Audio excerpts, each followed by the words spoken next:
Hello बच्चों, क्या हाल चाल है। आप सभी को मेरा प्यार भरा नमस्कार। मैं सोनू शांतनु और आप सभी का स्वागत करता हूं आपके अपने परिवार यस सनवे गुरुकुल्स में। कैसे हैं आप सभी लोग। उम्मीद करता हूं कि अच्छे होंगे, स्वस्थ होंगे और एकदम मस्त होंगे। तो बच्चों, आज हम लोग अध्याय 3 विद्युत विभव का लेक्चर नंबर 9 पढ़ेंगे, समझे। जिसमें आज का जो हमारा टॉपिक है, बाह्य विद्युत क्षेत्र में विद्युत द्विध्रुव को घुमाने में किया गया कार्य। ठीक है, तो चलो स्टार्ट करते हैं। ठीक है, यहाँ देखो हेडिंग क्या लिखा गया है, बाह्य विद्युत क्षेत्र में विद्युत द्विध्रुव को घुमाने में किया गया कार्य।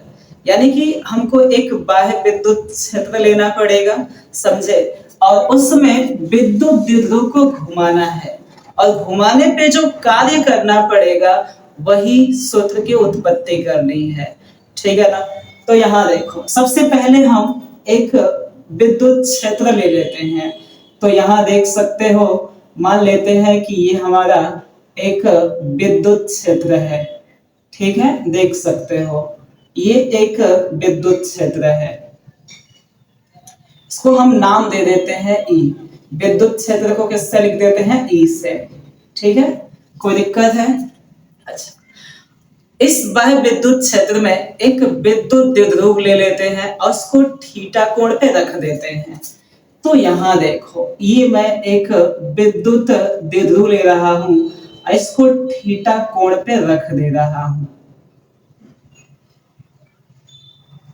ये एक विद्युत द्विध्रुव है, ठीक है ना, ये ध्यान रखना। अच्छा, इस पे माइनस क्यू आवेश होगा और यहाँ पे होगा प्लस क्यू आवेश। ठीक है, और ये जो कितने इसके कोण पे रखा गया है, थीटा कोण पे रखा गया है। और इसका द्विध्रुव आघूर्ण मान लेता हूं पी। ठीक है, इसका द्विध्रुव आघूर्ण है पी। कोई दिक्कत है, ये देख सकते हो।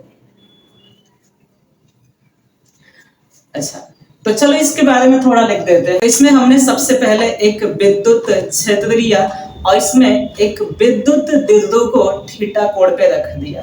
तो चलो इसको लिख देते हैं कि माना एक विद्युत द्विध्रुव जिसका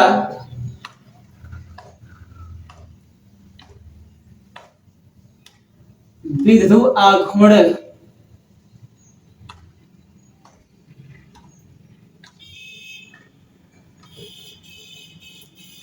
P है,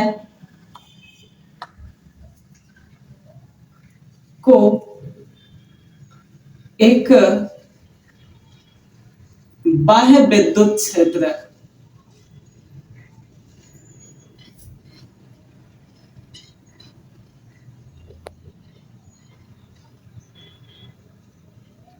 ई में थीटा कोण पर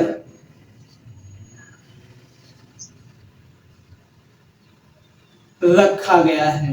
ठीक है, तो सोचो, जो ही इस विद्युत द्विध्रुव को बाह्य विद्युत क्षेत्र में थीटा कोण पे रखेंगे तो इस पर एक बल युग्म आघूर्ण लगेगा, समझे। बल युग्म आघूर्ण का मतलब प्लस क्यू पर जो बल लगेगा विद्युत क्षेत्र की दिशा में लगेगा और माइनस क्यू पर जो बल लगेगा विद्युत क्षेत्र के विपरीत दिशा में लगेगा, समझे ना। तो इस पर एक बल युग्म आघूर्ण लगेगा जिसके कारण ये क्या होगा, ये जो विद्युत द्विध्रुव है ये साम्य अवस्था में हो जाएगा। ठीक है ना, कौन सी अवस्था में हो जाएगा, साम्य अवस्था में, समझे। तब विद्युत द्विध्रुव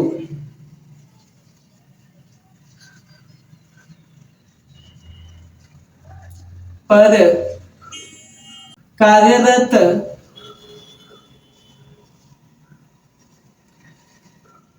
बल युग्म आघूर्ण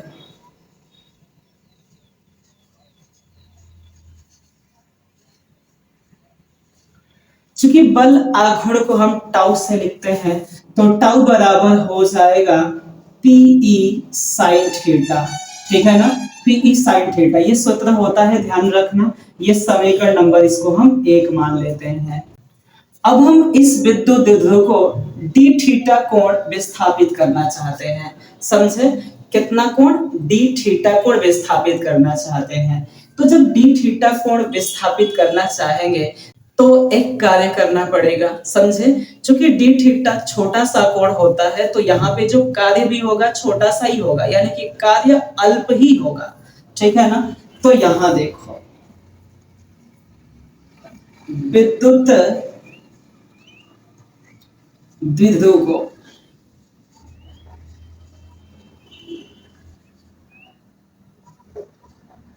डी थीटा कोण विस्थापित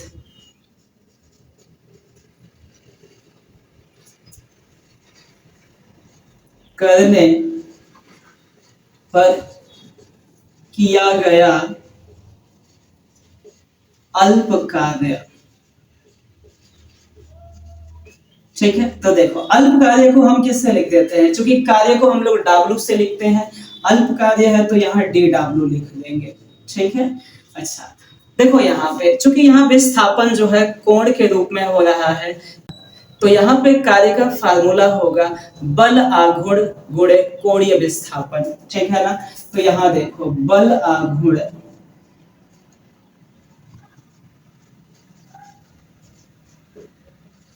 गुणे कोणीय विस्थापन,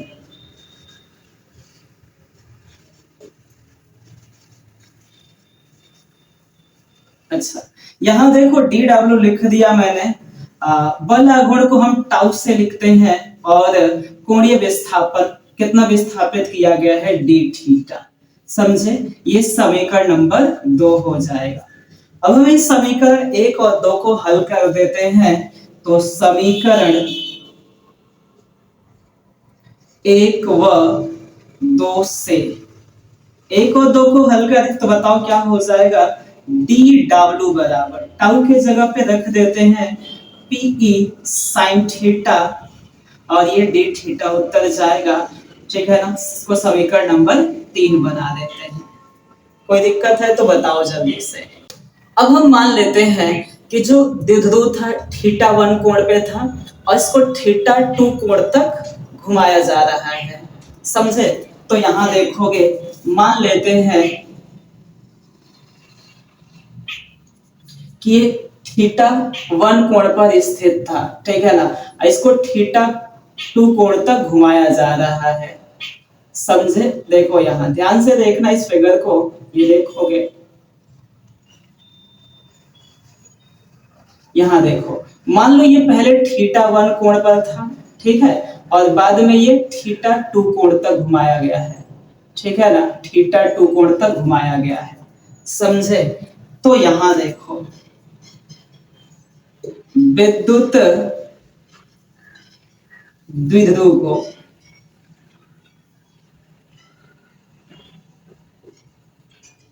थीटा 1 से थीटा 2 कोण तक घुमाने में किया गया कार्य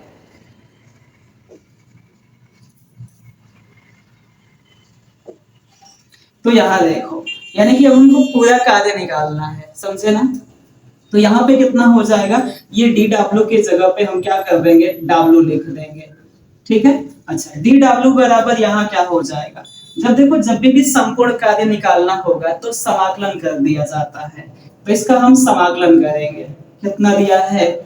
पीई साइन थीटा, और ये दिया है डी थीटा। कहां से कहां तक? पहला कोण थीटा 1 था और दूसरा कोण थीटा 2 था, तो थीटा 1 से थीटा 2 तक विस्थापित करना है। कोई दिक्कत? चलो इसको हल करते हैं। तो ये W बराबर क्या हो जाएगा? देखो, PE को साइड कर दिया मैंने, और यहाँ पर साइन थीटा का जो समाकलन होता है वो होता है माइनस कॉस थीटा, समझे? ये याद होना चाहिए कि साइन थीटा का समाकलन होता है कॉस थीटा। देखो याद रखना, जिसके साथ डी लगा होगा ना उसी का समाकलन भी किया जाता है। तो देखो यहाँ साइन थीटा है तो थीटा है ना, तो समाकलन हम साइन थीटा का ही करेंगे, पीई का नहीं करेंगे। ये समाकलन कहां से कहां तक है? थीटा 1 से थीटा 2 तक है। कोई दिक्कत? अच्छा, अब ये दोनों मान हम लोग बारी बारी से रखेंगे। एक बार थीटा 2 रखेंगे थीटा के जगह पे, और एक बार थीटा 1 रखेंगे थीटा के जगह पर। लेकिन ध्यान रखना है, थीटा 2 तो रख देंगे, लेकिन जब थीटा 1 रखते हैं ना तो चिन्ह बदल के रखते हैं, इस बात को ध्यान रखना। तो देखो यहाँ ये W बराबर PE हो जाएगा, और यहाँ पे देखो क्या है, माइनस कॉस थीटा 2, ठीक है। अच्छा, ये जब थीटा 1 रखोगे तो चिन्ह बदल दो, तो माइनस की जगह पे प्लस करना पड़ेगा, cos थीटा 1, समझे? अच्छा, इसको हल कर दो। देखो अब थोड़ा सा प्लस वाले को पहले कर देते हैं, माइनस वाले को बाद में। तो W बराबर हो जाएगा PE cos theta 1 minus cos theta 2 हो जाएगा, ठीक है। ये हमारा विद्युत द्विध्रुव को थीटा 1 से थीटा 2 कोण तक घुमाने में किया गया कार्य है। कोई दिक्कत? चलो अब देखो,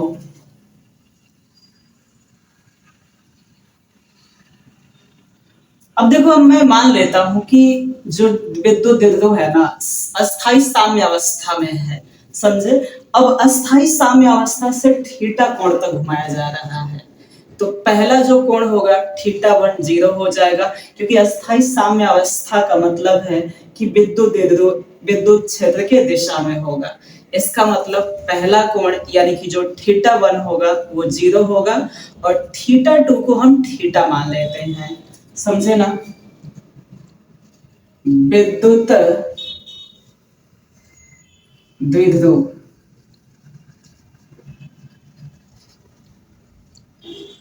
को अस्थाई साम्य अवस्था साम्य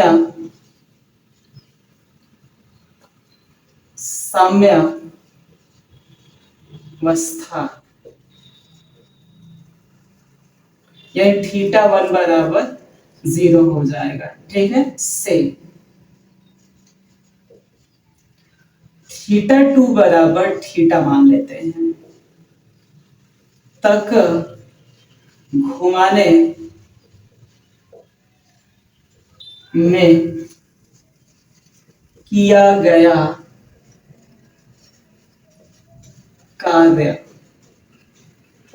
ठीक है। देखो यहाँ पे तो अब बस करना क्या है, यहाँ पे देखो थीटा 1 के जगह पे 0 रख देंगे और थीटा 2 के जगह पे थीटा रख देंगे, समझे? अब देखो तो W के जगह पे W हो जाएगा, PE भी उतर जाएगा, और cos थीटा 1 के जगह पे 0 रख देते हैं, cos 0 माइनस, और थीटा 2 cos थीटा 2 के जगह पे थीटा रख देते हैं, सही है। अच्छा, इसको हल करो, W बराबर PE cos 0 का मान 1 होता है माइनस cos थीटा, ठीक है। कोई दिक्कत है बताओ जल्दी से। तो ये हमारा हो जाएगा अस्थाई साम्य अवस्था से विद्युत द्विध्रुव को थीटा कोण घुमाने में किया गया कार्य, समझे? बताओ कोई दिक्कत है? तो चलो इसको स्क्रीनशॉट कर लो।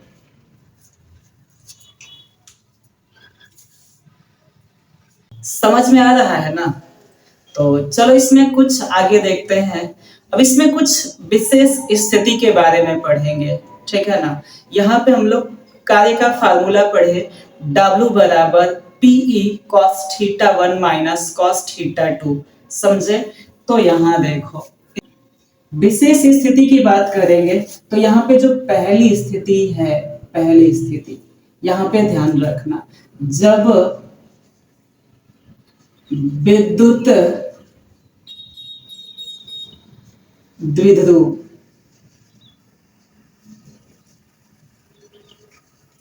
को अस्थाई साम्य अवस्था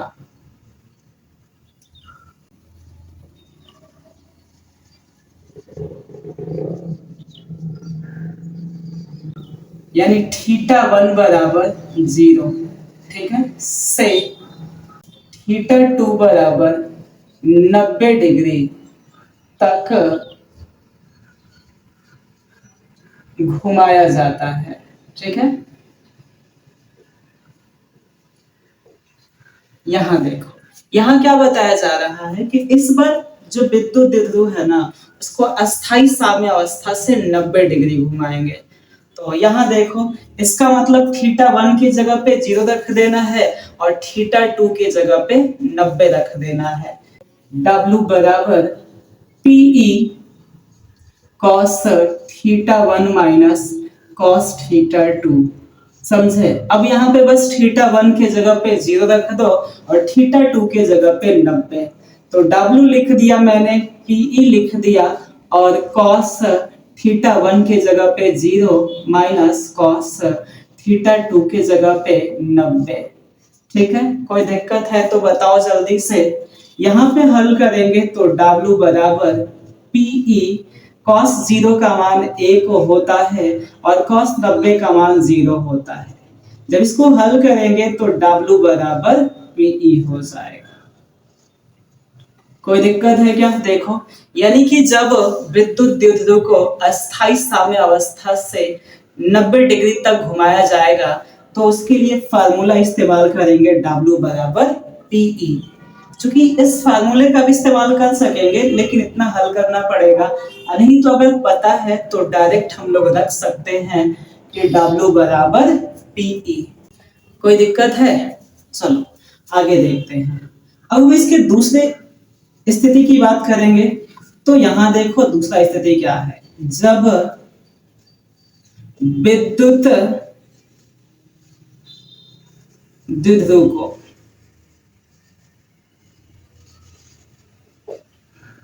अस्थाई साम्य अवस्था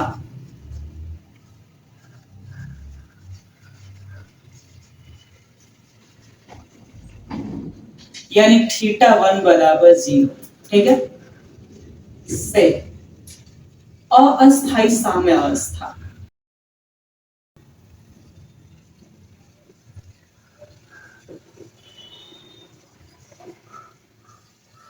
अस्थाई साम्य अवस्था समझते हो?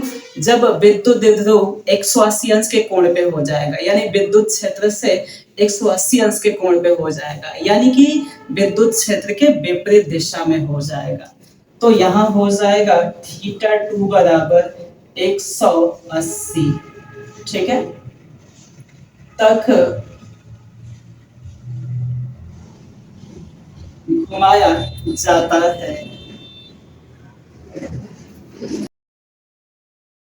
अगर सोचो अस्थाई साम्य अवस्था से अस्थाई साम्य अवस्था तक घुमाया जाएगा तो थीटा वन के जगह पे 0 रख देंगे और थीटा टू के जगह पे 180 रख देंगे। तो यहाँ इसी फार्मूले को देख सकते हो, W लिख देते हैं, PE लिख देते हैं और cos थीटा वन के जगह पे 0 रख देंगे यानी cos 0 हो जाएगा, माइनस cos थीटा टू के जगह पे 180 रखेंगे तो cos 180 हो जाएगा। जब इसको हल करेंगे तो क्या होगा बताओ? W PE cos 0 का मान 1 होता है और cos 180 अंश का मान होता है -1, यानी ये +1 हो जाएगा, ठीक है। और जब इसको हल करेंगे तो W बराबर 2PE हो जाएगा, ठीक है। ये क्या हो जाएगा बताओ? W बराबर 2PE। तो देखो यहाँ पे जो कार्य है ना वो अधिकतम आ रहा है, ठीक है। तो यहाँ पे ध्यान रखना कि जब भी कार्य अधिकतम पूछेगा तो उसके लिए हम फार्मूला इस्तेमाल कर सकते हैं W बराबर 2PE, या ये दिमाग में रख सकते हैं कि हमको थीटा वन बराबर 0 लेना है और थीटा टू बराबर 180 लेना है, समझे, क्योंकि यह अधिकतम कार्य है।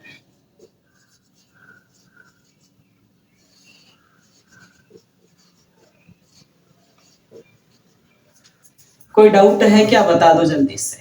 नहीं है तो चलो इसका स्क्रीनशॉट कर लो।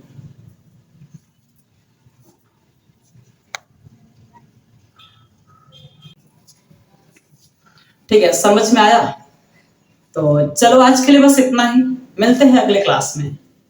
अगर वीडियो अच्छा लगा हो ना तो लाइक और सब्सक्राइब जरूर कर देना। Thank you so much.